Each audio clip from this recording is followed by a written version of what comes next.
kita harus yakin tidak semua baik itu akan melahirkan kebenaran. Yang baik-baik itu belum tentu membawa kebenaran.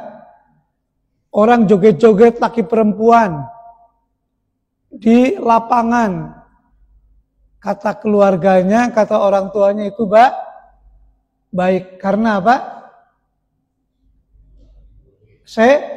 Sehat. Tapi badannya kayak gitar. Ya. Dari mulai ujung atas sampai bawah pantatnya kelihatan. Baik katanya, sehat. Kira-kira kebaikan itu pasti mengantarkan kebenaran enggak? Belum tentu baik menurut siapa. Tapi kalau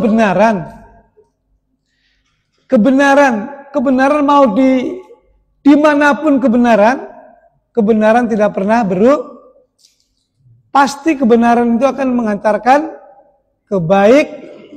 kebaikan.